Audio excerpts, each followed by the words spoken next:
Today I'm checking out episode 24 of Star Trek The Original Series. Last week we left off with those guys with the pointy hats, which I said was this fun episode where these two planets were basically playing battleships against each other, and we had a stupid annoying ambassador in which every decision would have got the crew killed. So before we get started, comment of the video from Icy Penguigo. Sorry if I butchered that name. He says, fun fact, Ben Stiller is a massive Star Trek fan and usually includes references to it in his movies, like Will Ferrell's character being named Mugatu in Zoolander, and his character watching the episode Arena in Tropic Thunder, and his production company is also called Red Hour Productions, which is a reference to the previous episode we watched. And the reason why I'm including this is not just because it's a fun fact, but when I was scrolling on TikTok, this video popped up. I am here to present the award for Best Makeup.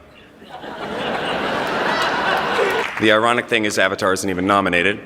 I should have just worn my Spock ears because Star Trek was actually nominated, and I own 2 pairs from the original series, both signed by Leonard Nimoy. But that would have been too nerdy. This is much cooler. So without further ado, let's jump into it. Approaching Omron C3, sir. Standard orbit, Mr. Pater. I've been transmitting a contact signal every 5 minutes as ordered, sir. All I get is dead air. Shall I continue? Maintain transmission. Berthold rays is such a recent discovery. We do not yet have full knowledge of their nature. It is known, however, that living animal tissue disintegrates under exposure. Sandoval's group could not have survived after 3 years. Build a future in a place knowing they might not survive. I'm saying they knew there was a risk. The breakdown of tissue does not develop immediately. We can risk a That's a crazy concept. Like, I understand maybe going there and building your life, but then to have children knowing that they're most likely going to die, that's a little bit too far. I meet to the planet's surface. Include Dr. McCoy and a biologist. But what can I say? It looks like a lovely place to live. Maybe I'm wrong. Another dream that failed. There's nothing sadder. Hardly that, sir. Welcome to Omron C3. I'm Elias Sandoval. This side of paradise. Thought our mission to Omron C3 would be an unhappy one. We had expected to find no survivors of the agricultural colony there. Maybe it's gonna be a very happy one instead. We didn't come here because of your silent radio. It makes little difference, Captain. You're here. We're happy to see you. Come, let me show you our settlement. Kirk's like, please stop touching me, man. He did not like that at all. At this intensity, we'll be safe for a week, if necessary. Maybe they've discovered some technology or shield around their living area. If a man is exposed long enough, he dies. Gentlemen, maybe they're no men. Debating in a vacuum. Let's go get some answers. You see, Omicron is an ideal agricultural planet, not to suffer the fate of expeditions that went before us. Hello, who's this? Who's this? Wow. Oh, Spock? You dirty dog. Mr. Spock and I have met before. Mr. Sandoval. Kirk's like, oh. Our philosophy is a simple one, that men should return to a less complicated life. We have harmony here. When it comes to farms, I wouldn't know what looked right or wrong if it were 2 feet from me. No cows. This barn isn't even built for them, just for storage. We haven't seen any animals. No horses, no pigs, not even a dog. You know something's up when there's no dog. Did you love him? If I did, it was important only to myself. Mr. Spock's feelings were never expressed to me. It is said he has none to give. But he can give you something else if you know what I mean. There's no choice, Elias. He will stay. Aww. I've examined 9 men so far, varying in ages from 23 to 59. They're all in perfect condition. Textbook responses. There seems to be a total absence of life on the planet, with the exception... Where are they? It looks absolutely stunning. Very well, continue investigations. Kirk out. Yes, especially in view of the fact that the records of this expedition indicate that they did have some for breeding and food purposes. I'd like to show you and the doctor what we've accomplished here. Oh, I'm afraid I'll have to bow out. I have to continue with these medical examinations. Well, you'll find no weaklings here. Captain? Oh, maybe they get rid of the weaklings. I know the strong survive. I heard Sandoval saying they could grow anything here. That's true, sir. They've got a variety of crops in. Grains, potatoes, beans. It's like a jigsaw puzzle, all one color. No key to where the pieces fit in. I think you'd better get back here. They seem very calm, even though Kirk's trying to discover this mystery about them. So they can't have much to hide. Registered scar tissue on his lungs from lobar pneumonia, suffered when he was a child. I examined that man not more than 2 hours ago, and you know what his readings were? Perfect. Perfect. And perfect. Maybe this planet is so perfect that it heals you, you don't need to eat. But it did record a healthy appendix where one was supposedly removed.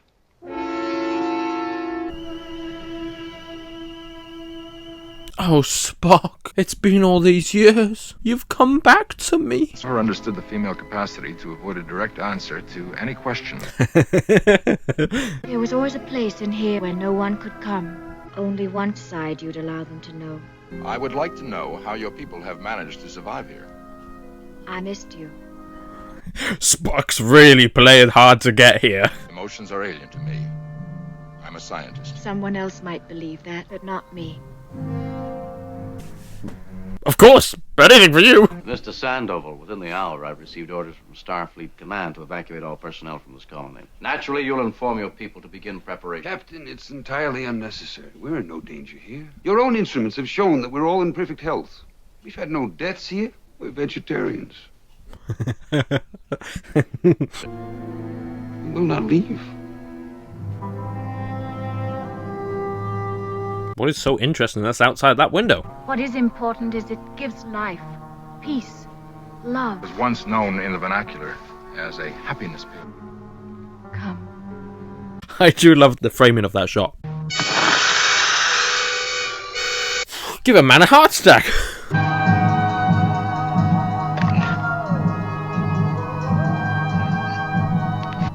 Not like this, it didn't hurt us.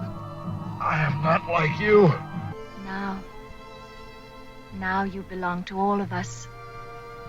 And we to you. This episode will be about Spock's summer romance. I'm all here for it. I love you. He said the L word. She's like, I've been waiting for that Spock D for 6 years. Sandoval. Captain, your arguments are very valid, but they do not apply to us. Being unreasonable. Well, nevertheless, excuse me. Would you like to use a butterfly net on him, No, Jim? I'll think. We're gonna catch people by net. I want landing parties to coordinate the colonists and prepare them to transport up to the ship. We'll need extra accommodations aboard. Where's Mr. Spock and Mr. DeSalle? We haven't seen them since we began our... They're alone having fun in the fields together, Mr. Kirk. That one looks like a dragon. See the tail and... He's even changed clothes. I've never seen a dragon. I have. But I've never stopped to look at clouds before. That episode.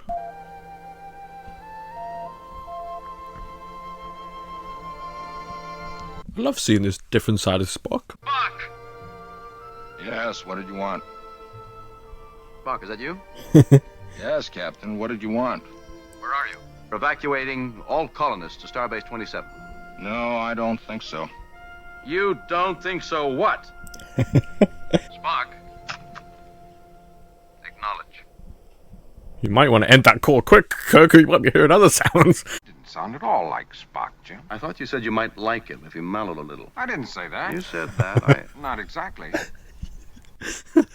Boats like that doesn't sound like the annoying Spock I know. Make sure the landing party works in teams of 2. I don't want anybody left alone down here. Let's hope they still have clothes on.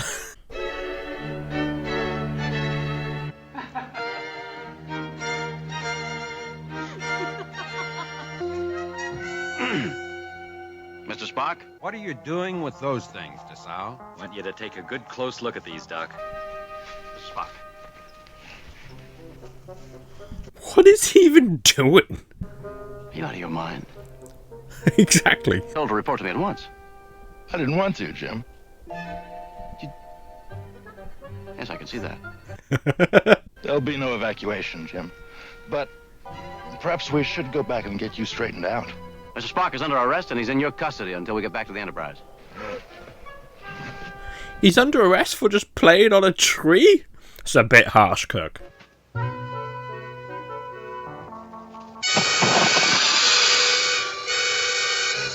Is it going to be up to Bones? Yes.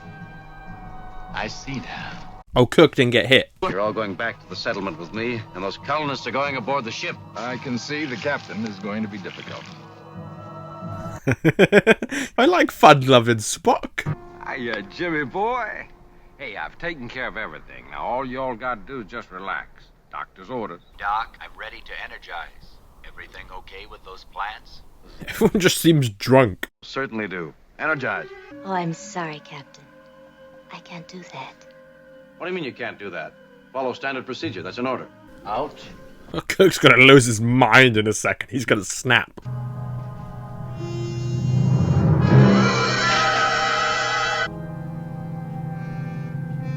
We all lining up for the bathroom? What's going on? Get back to your stations. I'm sorry, sir. We're all transporting down to join the colony. I said get back to your station. This is mutiny, mister. Yes, sir. It is. What are you going to do about it? Arrest all of us? I don't know why I have not been infected, nor can I get Dr. McCoy to explain the physical, psychological aspects of the infection. We all perfectly healthy down here. I've heard that word a lot lately. Perfect. Everything's perfect. Why is Bones just going on a leisurely stroll through the fields? Hey, Jim boy. Y'all ever have a real cold Georgia-style mint julep, huh? Who wants to counteract paradise, Jim boy? McCoy out. Bones. We might have to be referring to Kirk as Jim Boy from now on. Where's McCoy? He went off to create something called a mint julep. In your own private paradise. The spores have made it that. They drifted through space until they finally landed here. You see, they actually thrive on Berthold rays until they find a human body to inhabit. In return, they give you complete health and peace of mind. We have no need or want, Captain. It's a true Eden, Jim. No wants, no needs. This world is a miracle. If this planet can make Spock love and feel, then it's one of a kind. I'm going back to the ship. I suppose McCoy is the real loss in this because he can't make a cure of any kind. Engineering. Scotty?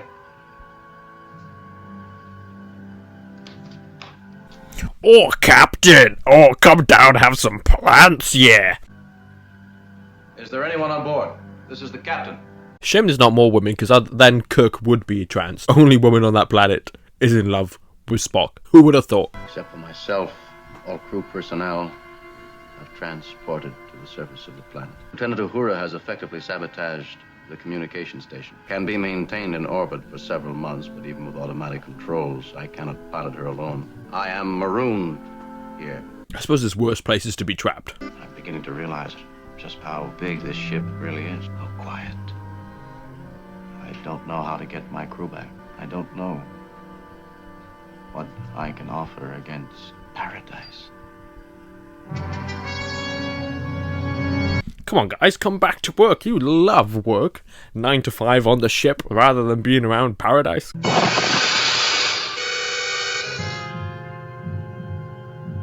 Well, I guess that's the end of Star Trek. Yes, Jim, what is it now? I've joined you. I understand now. There's some things in my quarters I want to pack. Good. Layla and I'll meet you at the beam down point. Oh, he's got his green shirt ready. He's got multiple green shirts ready. Now I'm really curious where this episode will lead.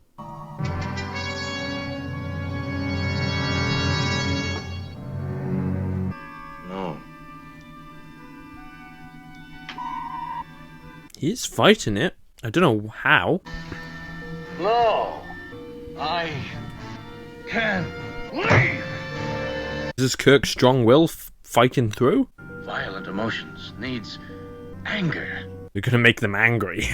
You won't like Spock when he's angry. Mr. Spock is much stronger than the ordinary human being. Why don't you beam up now? Just a moment. What's he gonna do to piss off Spock? Even this feels bad. Maybe we should do a ranking hottest women in Star Trek. Let me know if you want to see that in the comments. But I honestly think she would be very high or #1 on my list. All right, you mutinous, disloyal, computerized half-breed. We'll see about you deserting. Kirk's gonna beat his ass! A machine can be computerized, not a man. What makes you think you're a man? You're an overgrown jackrabbit, an elf, a hyperactive thyroid. Of course you don't understand. You don't have the brains to understand. All you have is printed circuits. You just call me a computer?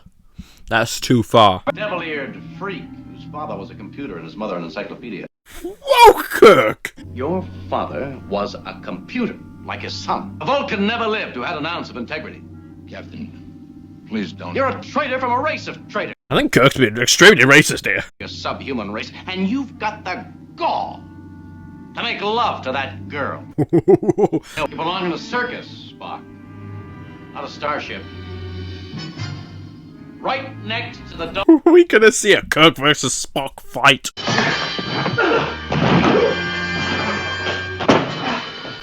Did not know Spock had that amount of strength.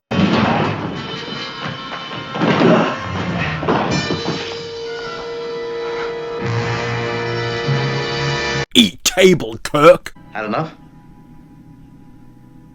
I didn't realize what. Kick him in the shin, quick, Kirk. Run away. Isn't every first officer who gets to belt his captain? Remind me never to pick a fight with Spock again. It was painful, in more ways than one. You said they were benevolent and peaceful. Violent emotions. Overwhelm them, destroy them. I had to make you angry enough to shake off their influence. Trying to initiate a brawl with over 500 crewmen and colonists is hardly logical. Just have to beam them up to the ship one by one and start calling them names. Subsonic transmitter, something we can hook into the communication station and broadcast over the communicator. Striking a fellow officer is a court-martial offense. Well, if we're both in the brig, who's going to build the subsonic transmitter? That is quite logical, Captain. Arrest the both of them now. Well, now, it's a little early to be counting stars, Miss Layla. Enterprise? Enterprise? Why don't you come down and treat this little lady? Enterprise, Spock here. I borrowed the doctor's communicator. I was worried something might have happened to you. Yes, I'm quite well. I've never seen a starship before. You can see my starship, Layla, if you'd like. Give your communicator back to Dr. McCoy. You won't need it to beam up. It'll take a few moments. Just wait there. Should you talk to her while she's still under the influence of the spore? Back shortly, Captain. I still think we should take that spore and study it because that can help advancements in multiple areas. The fact that they helped them fight off that radiation or whatever was killing them. You're no longer with us, are you? Come back to the planet with me. You can belong again. Oh, come back with me, please. She's very persuasive. I said that 6 years ago and I can't seem to stop repeating myself. You couldn't even put your arms around me. Well, we're happy here. I can't lose you now, Mr. Spock. I can't. I have a responsibility to this ship, to that man on the bridge. What Spock's trying to say is he's gay. I have lost you, haven't I? Not only you. I've lost all of it. Spores. Captain discovered that strong emotions and needs destroy the spore influence. Do you mind if I say I still love you? So somebody had put itching powder on their skin. Precisely. I mean, it's already on my nerves. I said I was sorry. More like you're clumsy. If you hadn't gotten in my way. Oh my.